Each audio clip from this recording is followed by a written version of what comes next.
It's all good. Okay. The mic will now. Okay, cool. Yes. So, Cool. We're all good.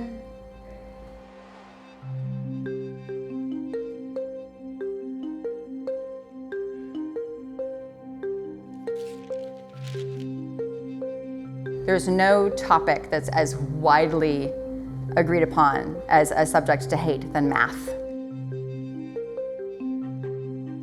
I didn't expect anyone to like art drawn with numbers, but people were interested in it. People loved seeing math and science turned into something beautiful.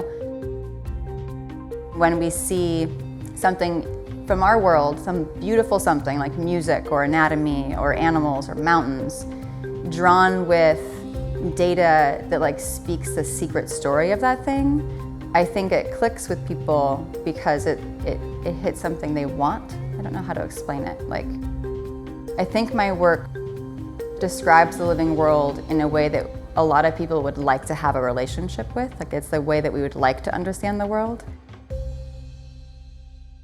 The total amount of energy that was released over a 9-hour period, and you see the 1 and the 7, and this is all sharp. There's like sharp lines versus all of these zeros. And they make a different texture. So this is Mount Rainier, and this is its description. I really like this because I think like kids could understand it. It likens the silica content and viscosity of magma to things like to peanut butter. And it's a little thing, but I'm really proud of this. All of my drawings, they're drawn with all the scientific data that describe them. There's also hidden words in them that I don't tell people what they are. And those have to do with my personal experience with the work. So the pieces are meditative. A lot of it are mantras. And so they're things that I've learned from the process of learning with the subject. Each of these pieces teaches me a lot. I learn a lot scientifically, but also sort of philosophically, like patience and gratitude.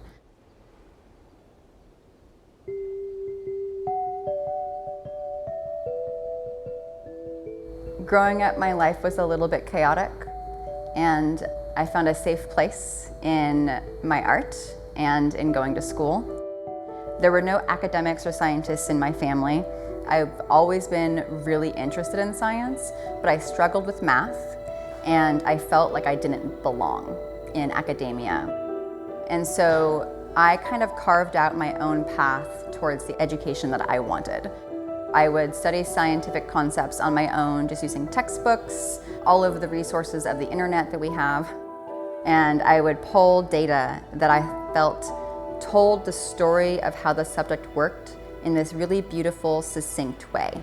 And then I would create a drawing that was kind of a celebration of everything I just learned. I did that for 10 years, learning on my own. I did work with research scientists and teachers quite a lot.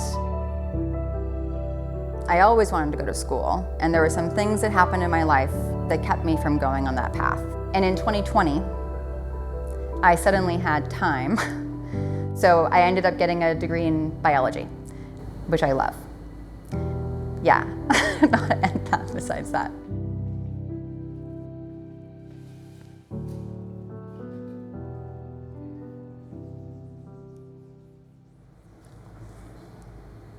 My busy mind, my like problem-solving mind,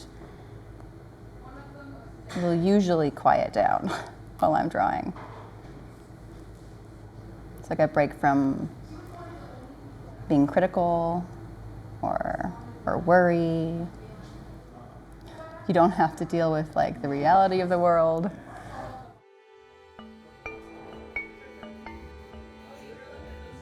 I think that the in-between space between interdisciplinary fields is a place of tremendous growth and potential.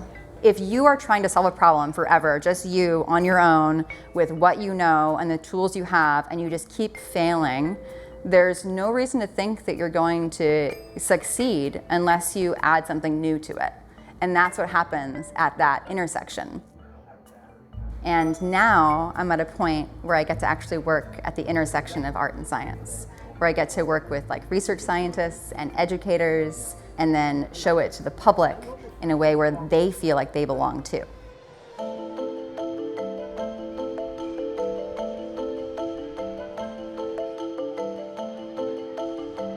If you have an academic background and you have the ability to communicate and you care about this, I feel like it's our responsibility to welcome more people and to be able to communicate the complex concepts of our time to the people of our time. There are some really great ideas in science that don't get out to people. And if you can communicate it in a way where it's accessible to anyone, then you can change a culture.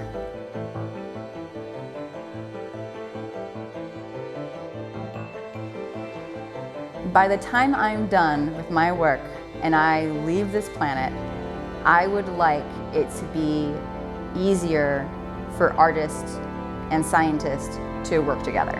I don't want the artists and the scientists come after me to have that comment of, oh, that's so interesting, it's so strange, it's so uncommon for someone to be an artist and a scientist. Because I don't think it is, it's just not supported in our culture. Art is really powerful. And we've seen it historically, how art can change the direction of a people. So connecting artists with scientists, connecting artists with politicians, I think these can reshape our world.